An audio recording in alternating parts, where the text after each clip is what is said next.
Assalamualaikum warahmatullahi wabarakatuh. Perkenalkan, saya Laila Alif Rasuliana. Saya mahasiswa pasca Program Studi Pendidikan Teknologi dan Kejuruan Universitas Negeri Surabaya. Di sini saya akan mempresentasikan topik tahap-tahap pengembangan perangkat lunak untuk memenuhi tugas ujian tengah semester mata kuliah rekayasa perangkat lunak yang diampu oleh Ibu Yeni Anistiasari.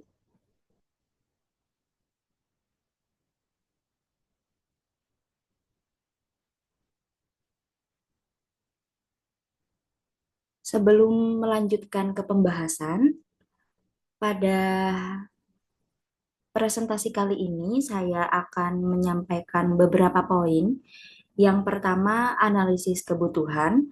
Yang kedua, teknik pengumpulan analisis kebutuhan. Yang ketiga, perancangan sistem. Yang keempat, desain antarmuka pengguna atau UI UX. Selanjutnya, implementasi dan pengujian. Dan yang terakhir, peluncuran, pemeliharaan, dan perbaikan.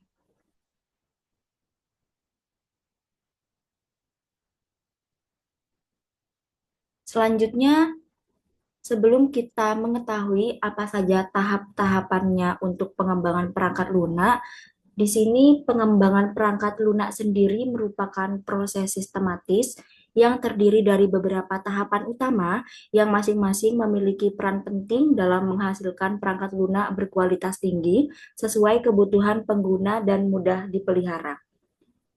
Jadi, pengembangan perangkat lunak sendiri nantinya setiap tahapan memiliki peran penting sehingga menghasilkan perangkat lunak yang berkualitas tinggi, juga sesuai kebutuhan pengguna dan dapat mudah dipelihara.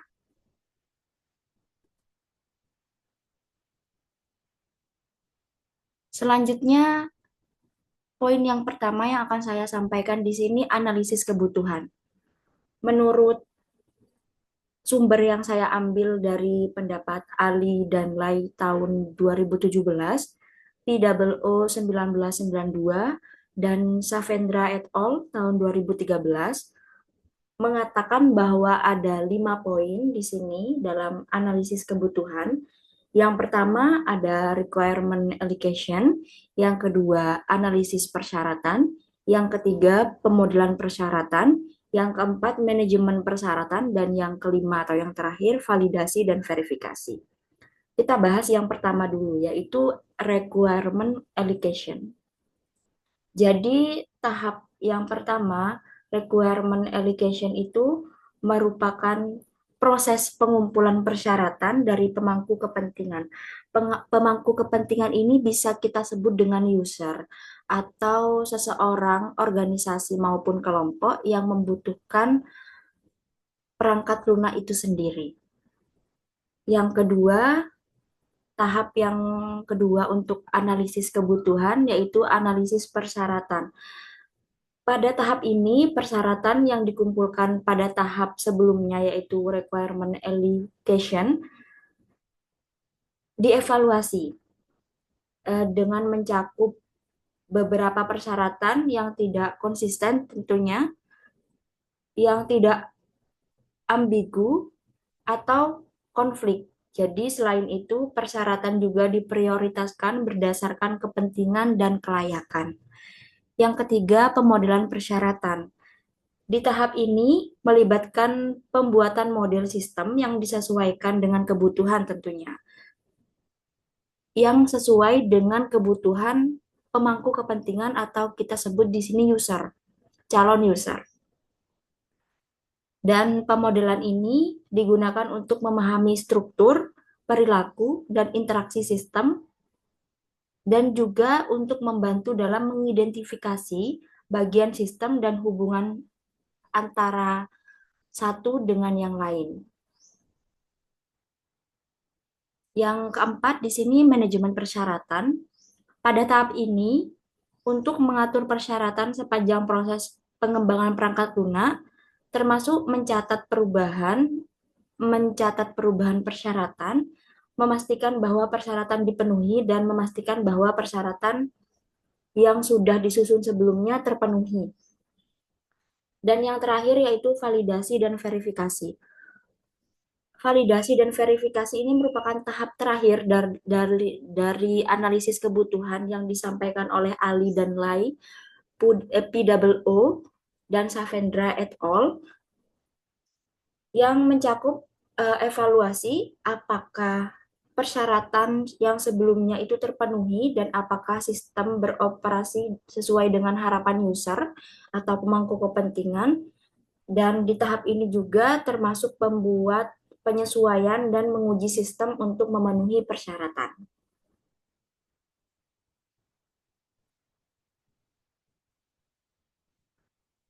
Selanjutnya di sini ada teknik pengumpulan analisis kebutuhan karena sebelumnya analisis kebutuhan untuk di slide ini akan dijelaskan teknik apa saja untuk mengumpulkan analisis kebutuhan itu sendiri. Di sini ada 7 poin menurutku tahun 1999, Murray and Shipman tahun 2001. Poin yang pertama yaitu wawancara terstruktur. Wawancara terstruktur ini melibatkan pertanyaan terbuka untuk meminta informasi dari user atau pemangku kepentingan. Jadi di tahap ini dapat melakukan wawancara terstruktur satu lawan atau satu kelompok sesuai dengan user atau sesuai dengan kebutuhan pemangku kepentingan. Yang kedua, sesi kelompok. Sesi kelompok ini metode yang melibatkan pemangku kepentingan untuk berkumpul dan berbicara tentang kebutuhan dan harapan apa yang mereka inginkan untuk sistem yang akan dibuat. Sesi kelompok dapat membantu untuk menemukan masalah yang sama dan ketidakkonsistenan dalam persyaratan.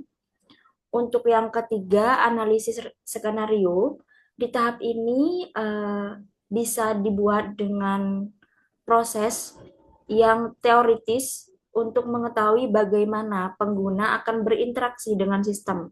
Dan analisis skenario tersebut dapat membantu menemukan masalah potensial dan persyaratan. Untuk yang keempat ini ada kuesioner.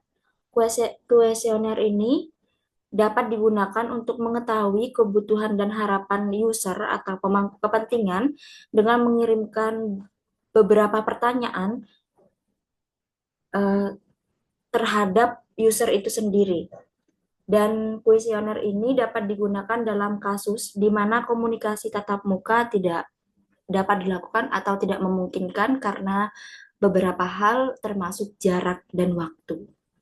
Jadi kuesioner ini bisa digunakan di mana saja untuk kita mengetahui apa saja yang dibutuhkan oleh pemangku kepentingan. Untuk selanjutnya antarmuka pengguna grafis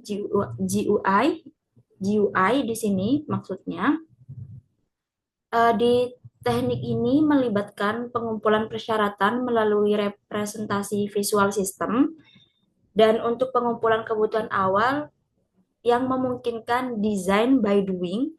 Jadi GUI ini dapat membantu berkomunikasi. Selanjutnya pemodelan objek yang keenam. Pemodelan objek ini melibatkan pembuatan model domain, masalah terkait objek, klasifikasinya, dan hubungan antar objek. Dan pemodelan objek ini membantu menemukan struktur sistem dan kebutuhan fungsional. Dan yang terakhir untuk teknik pengumpulan analisis kebutuhan, yaitu pemodelan persyaratan fungsional. Di tahap terakhir ini melibatkan pembuatan model objek dari awal untuk melengkapi spesifikasi analisis persyaratan. Dan di tahap ini tujuannya untuk membantu dalam menentukan kebutuhan fungsional sistem. Jadi teknik yang sudah dijelaskan satu persatu, yang pertama wawancara terstruktur, yang kedua sesi kelompok, yang ketiga analisis skenario, selanjutnya kuesioner, antarmuka pengguna grafis GUI, pemodelan objek, dan yang terakhir pemodelan persyaratan fungsional itu digunakan untuk mengumpulkan kebutuhan informasi dan memastikan proses pengembangan perangkat lunak berjalan dengan baik dan persyaratan yang menentukan tindakan atau perilaku sistem disebut persyaratan fungsional.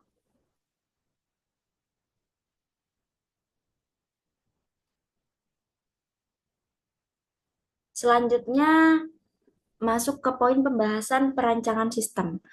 Jadi sebelum kita mengetahui apa saja tahapan perancangan sistemnya, di sini sedikit saya kutip pengertian dari perancangan sistem itu sendiri. Jadi perancangan sistem itu sendiri merupakan proses membuat sistem perangkat lunak yang memenuhi kebutuhan dan harapan pengguna atau user, dikenal sebagai desain sistem perangkat lunak. Seperti itu. Selanjutnya,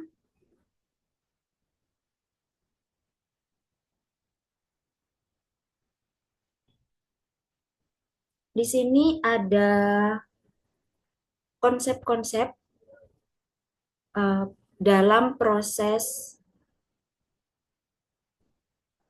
pembuatan sistem perangkat lunak. Yang pertama, arsitektur berorientasi layanan. Arsitektur berorientasi layanan ini merupakan pendekatan desain yang menggambarkan sistem perangkat lunak sebagai kumpulan layanan yang digabungkan secara longgar yang masing-masing memiliki fitur tertentu. Selanjutnya, di tahap yang kedua yaitu alat simulasi. Alat simulasi ini perangkat lunak yang digunakan untuk menyimulasikan dan menguji perilaku sistem, terutama sistem perangkat lunak berbasis layanan. Untuk selanjutnya, analisis persyaratan perangkat lunak berorientasi objek. Di tahap ini, sebuah metodologi yang memodelkan dan menganalisis domain masalah dengan menggunakan objek dan hubungannya. Jadi, fokus metodologi di tahap ini untuk pembuatan model domain masalah terkait dengan objek, klasifikasinya, dan hubungan antara satu fitur dengan fitur yang lainnya. Untuk yang keempat, pemodelan persyaratan fungsional. Di tahap ini merupakan proses dari analisis persyaratan yang sebelumnya sudah dijelaskan untuk melengkapi spesifikasi analisis persyaratan dan mendefinisikan persyaratan fungsional suatu sistem. Jadi di tahap ini dibangun berdasarkan model objek awal yang sudah disepakati dengan user atau pemangku kepentingan. Untuk selanjutnya, analisis persyaratan perangkat lunak. Di tahap ini dilakukan dengan cara mengidentifikasi, mencatat, dan mengatur kebutuhan sistem perangkat lunak. Dan di tahap ini merupakan komponen penting dari keberhasilan penataan sistem perangkat lunak. Yang keenam, teknik pemunculan persyaratan. Di tahap ini dapat dilakukan wawancara terstruktur, sesi kelompok, analisis skenario, kuesioner, dan antarmuka pengguna grafis GUI dengan beberapa metode yang digunakan untuk mengumpulkan kebutuhan pemangku kepentingan atau user. Dan yang terakhir, manajemen persyaratan. Di tahap ini merupakan proses untuk memastikan bahwa persyaratan dipenuhi selama proses pengembangan perangkat lunak. Dan di tahap ini termasuk mencatat perubahan dan memastikan bahwa persyaratan telah dan akan dipenuhi. Jadi konsep-konsep yang sudah dijelaskan dan sudah disebutkan poin-poinnya ada 7 di sini. Sangat penting dalam perancangan suatu sistem perangkat lunak untuk memenuhi kebutuhan dan harapan pengguna, user, atau pemangku kepentingan agar kita dapat memastikan bahwa sistem tersebut berkualitas tinggi, dapat diperluas, dan dapat dipelihara seperti yang sudah tadi dijelaskan pada slide-slide sebelumnya. Dan poin-poin ini diambil dari sumber Luther et al. Tahun 2000, Muksid and Sarjugian tahun 2010.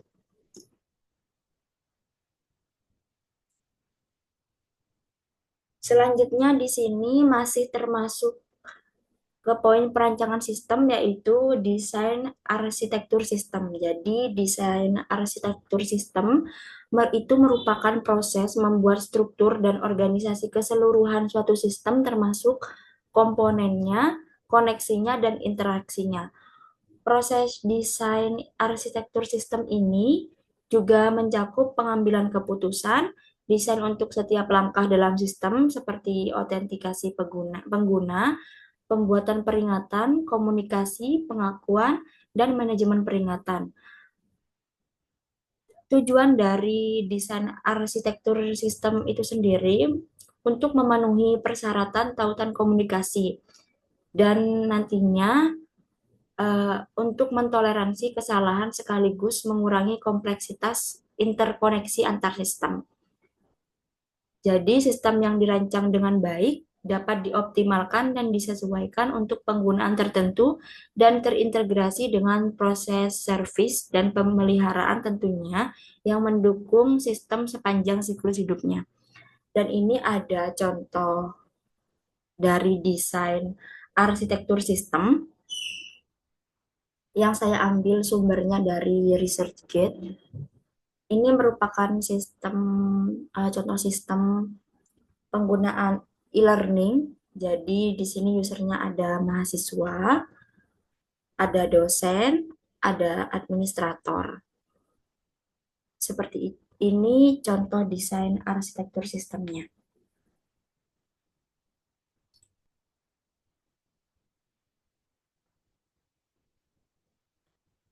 Untuk selanjutnya di sini desain antarmuka pengguna atau UI UX.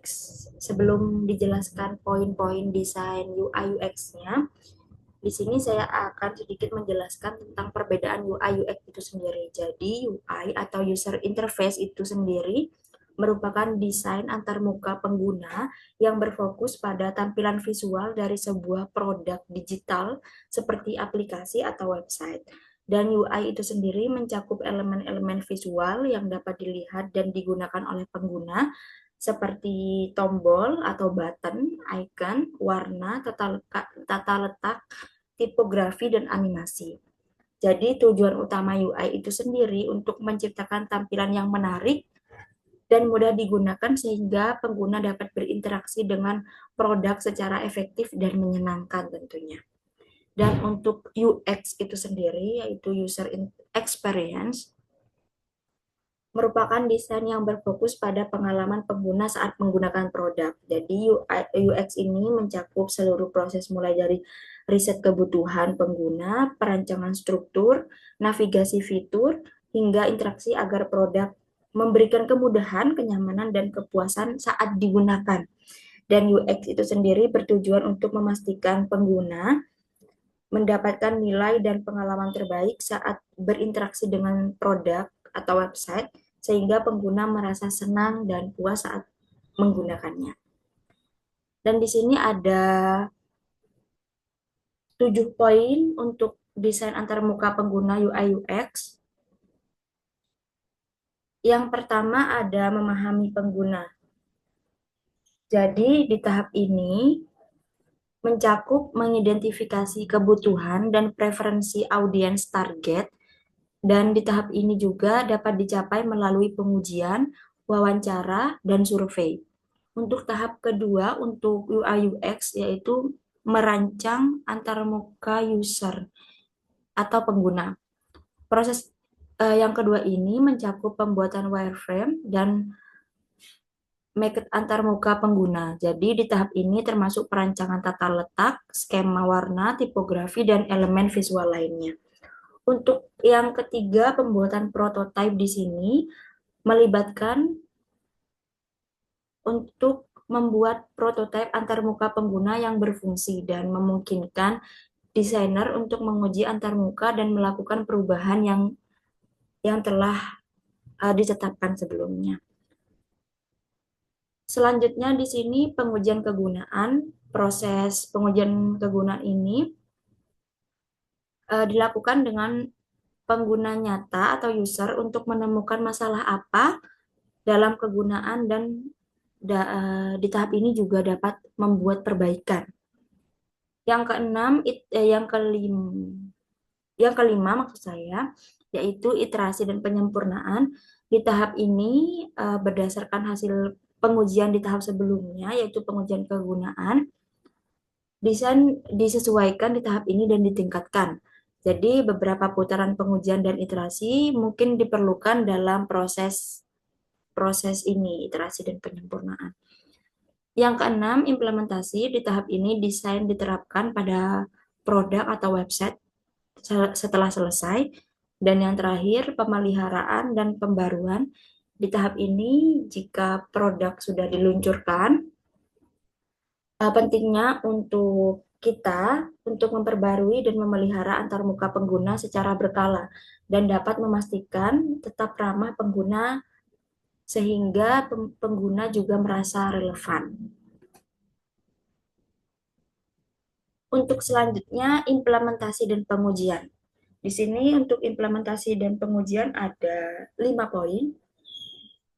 Yang pertama, coding. Yang kedua, pengujian. Yang ketiga, debugging. Yang keempat, penerapan. Dan yang kelima, pemeliharaan pembaruan. Di sini saya ambil dari sumber Abdoli tahun 2023, C et al. 2001, dan Saida et al. 2020. Untuk tahap yang pertama ini coding. Untuk coding itu merupakan proses penulisan kode untuk perangkat lunak yang biasanya dilakukan dengan menggunakan bahasa pemrograman dan melibatkan penerjemahan spesifikasi desain ke dalam kode fungsional. Jadi di tahap coding ini dapat menggunakan beberapa bahasa pemrograman. Di sini saya menampilkan beberapa logo dari bahasa pemrograman. Sebenarnya hanya sebagai poin-poin untuk menunjukkan poin-poinnya, tetapi di sini ada beberapa logo untuk bahasa pemrograman. Yang pertama ini Python, yang kedua JavaScript, yang ketiga C++, yang keempat HTML atau HTML, yang kelima Java. Bahasa pemrograman sendiri juga dapat digunakan sesuai dengan kesepakatan sebelumnya. Yang kedua di sini pengujian. Di tahap pengujian ini setelah melakukan tahap coding itu diuji untuk memastikan bahwa dapat beroperasi dengan benar dan memenuhi spesifikasi desain. Dan di tahap ini termasuk pengujian unit, integrasi, dan sistem. Untuk yang ketiga, debugging. Di tahap ini dapat kita temukan masalah atau bug apapun, masalah apapun yang ditemukan selama pengujian di tahap sebelumnya, sehingga dapat diperbaiki dan perangkat lunak diuji ulang, yang dapat mencakup beberapa putaran pengujian dan dibagi. Untuk yang keempat, penerapan setelah perangkat lunak diuji di tahap sebelumnya dan dianggap siap digunakan, perangkat lunak tersebut diterapkan ke lingkungan yang diinginkan sesuai dengan kesepakatan user atau pemangku kepentingan tadi. Yang kelima, di tahap yang terakhir yaitu pemeliharaan dan pembaruan. Jadi di tahap ini perangkat lunak tentunya harus selalu diperbarui sesuai dengan kesepakatan secara rutin untuk memastikan bahwa perangkat lunak tersebut masih berfungsi dan aman. Dan di tahap ini mencakup perbaikan bug, penambahan fitur baru, dan penyelesaian masalah apapun yang muncul. Jadi inilah tahap implementasi dan pengujian sesuai dengan materi yang dipresentasikan hari ini. Yang pertama itu coding, pengujian, debugging, penerapan, dan pemeliharaan pembaruan. Selanjutnya, yang terakhir di sini, peluncuran, pemeliharaan, dan perbaikan. Di tahap ini merupakan tahap peluncuran yang dimana perangkat lunak disebarluaskan dan diinstal pada platform target, termasuk konfigurasi dan pemeliharaan sistem. Dan pemeliharaan sendiri melibatkan upaya berkelanjutan untuk menjaga perangkat lunak tetap mutakhir dan berfungsi dengan melakukan patching, perbaikan bug, dan penyesuaian kinerja. Dan untuk perbaikan sendiri, fokusnya untuk menangani masalah yang timbul pada perangkat lunak, termasuk pemecahan masalah, diagnosis, dan penyelesaian masalah. Setelah dijelaskan untuk presentasi mengenai topik tahap-tahap pengembangan perangkat lunak, yang pertama tadi ada analisis kebutuhan, ada teknik untuk analisis kebutuhan, perancangan sistem, desain antarmuka pengguna UI UX, implementasi dan pengujian, dan yang terakhir tadi peluncuran, pemeliharaan, dan perbaikan. Sekian presentasi yang dapat saya sampaikan kali ini. Mohon maaf jika ada salah kata dan ada beberapa yang perlu diperbaiki lagi. Terima kasih. Saya akhiri. Wassalamualaikum warahmatullahi wabarakatuh.